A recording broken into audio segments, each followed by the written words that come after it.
계속 보겠습니다. 제2항 임시관리인은 선임된 날로부터 6개월 이내에 방금 보셨죠? 24조 3항에 따른 관리인 선임을 위하여 관련한 집회 또는 관리위원회를 소집하여야 한다. 이런 규정을 또 두고 있습니다. 이것은 종전의 임시관리인 제도의 어떤 운영의 폐해? 이것 때문에 두는 규정이에요. 종전에는 임시관리인을 법원이 선임했습니다. 그리고 선임된 임시관리인은 일정한 급여를 받았었거든요. 월 300에서 많게는 500, 600도 받는 걸 받습니다. 그런데요, 이렇게 받다 보니까 실제로 임시관리인이 관리단 집회 여는 것에 있어서 오히려 소극적이 되는 경우를 많이 봤습니다. 적극적으로 집회를 열어서 정상적인 관리인을 선임하려고 하는 그런 시도를 하지 않고 매월 월급이 나오니까 6개월이건 1년이건 심지어는 제가 본 건 4년이었어요. 4년 동안 월급만 꼬박꼬박 받아가신다는 것입니다. 이게 임시관리인 제도의 폐해였어요.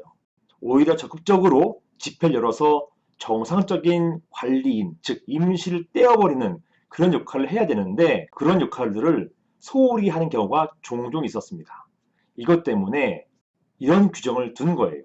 임시관리인은 선임된 날로부터 6개월 이내에 집회를 소집하도록 적극적으로 소집하도록 한 것입니다.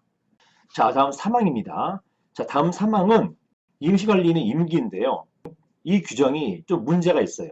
자, 보시는 것처럼 임시관리인의 임기는 선임될 날로부터 관리인이 선임될 때까지로 하되 이게 무기한이에요. 거의. 그리고 같은 조 2항에 따라서 규약으로 정한 임기를 초과할 수 없다.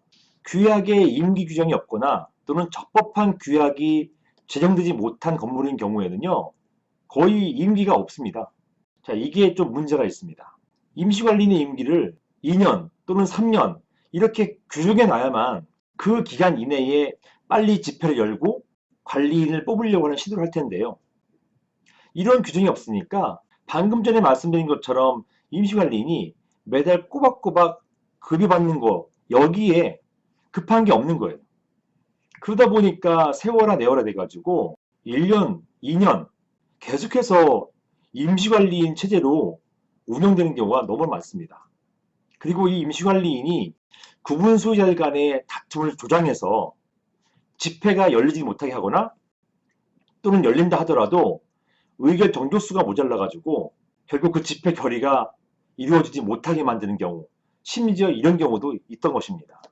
그래서 이런 임기가 법으로 정해질 필요가 있는 것인데 그게 이번 개정에는 반영이 안 됐어요. 그래서 이런 점이 문제가 좀 있습니다.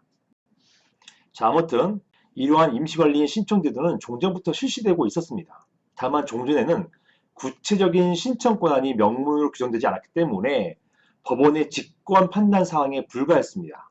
그래서 이 사건도 소송 또는 신청 사건이 아니라 비송 사건이라고 표현됐거든요. 이런 비송 사건이 뭐냐? 법원이 직권으로 진행하는 사건이에요. 예를 들어서 가사 사건에서 부모와 자식 간의 면접 교섭권을 결정하는 것, 이거 법원이 결정하는 거거든요. 이런 것처럼 비송 사건은 소송 사건이 아닌, 그래서 비송입니다. 이 비가 아니 비자거든요. 소송 사건이 아닌 사건이기 때문에 법원의 재량이나 자의가 굉장히 많이 개입돼요.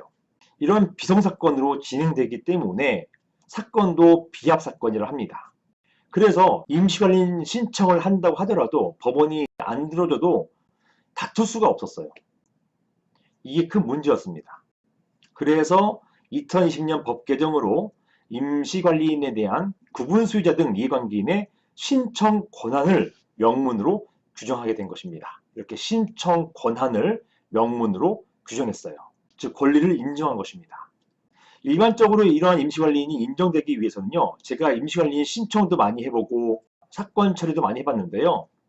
이러한 임시관리인이 법원으로부터 인정받기 위해서는 실무상 신청인이 구분소유자 과반수 이상을 확보해야 됩니다. 구분소유자 과반수 이상은 되는데 지분이 모자란 경우가 있거든요. 주로 이제 시행사 물건이 많은 경우, 이런 경우는 이제 머릿수는 과반수가 되는데 지분이 과반수가 안 되는 거예요.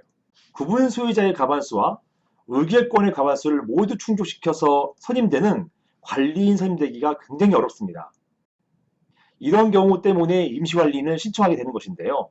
이 경우에 임시관리인이 임명되려면 실무상으로는 대부분 구분 소유자의 과반수는 모아줘야 됩니다. 물론 대부분이에요. 어떤 경우는 몇 명이라 하더라도 임명된 예도 있어요. 하지만 법원 입장에서는 몇 명 정도 인정되는 사람을 임시관리인으로 뽑았다가 다른 사람이 임시관리인에 대해서 이의를 제기하거나 개임 신청하면은 또 분쟁이 일어나거든요. 그렇기 때문에 가급적이면 신청인들이 과반수, 구분 소유자의 과반수가 되어야만 되는 것입니다.